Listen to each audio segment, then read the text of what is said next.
ভারতে স্বর্গের সিঁড়ি। হ্যাঁ, ভারতের একটি গ্রামে আছে স্বর্গের সিঁড়ি। এবং জানেন কি, সেটি ভারতের শেষ গ্রাম। কিন্তু কোন গ্রাম বলছি, ভারতের শেষ গ্রামের নাম মানা।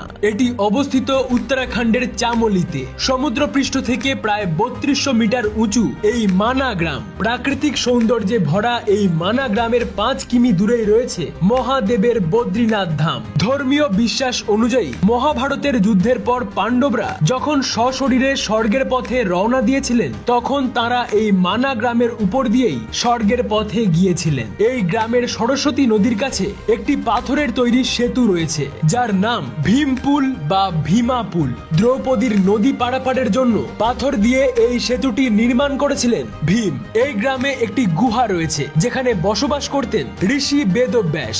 বিশ্বাস করা হয় এই গুহাতেই বেদব্যাস বেদ রচনা করেছিলেন। এই গুহায় একটি ছোট মন্দির রয়েছে, যেখানে পূজিত হন ব্যাসদেব স্বয়ং। প্রাচীন এই মন্দিরের বয়স প্রায় 5000 বছর। এই মানা গ্রামেই রয়েছে গণেশ গুহা। এই গুহাতেই বেদব্যাসের কথা শুনে শুনে গণেশ মহাভারত লিখেছিলেন। যেহেতু পাণ্ডবরা এই মানা গ্রামের উপর দিয়েই স্বর্গের পথে যাত্রা করেছিলেন, তাই বিশ্বাস করা হয় এই মানা গ্রামেই আছে স্বর্গের সিঁড়ি। এই তথ্যটি কি আপনি জানতেন? এবং স্বর্গের কোন ভগবানের ভক্ত আপনি? জানান আমাদের।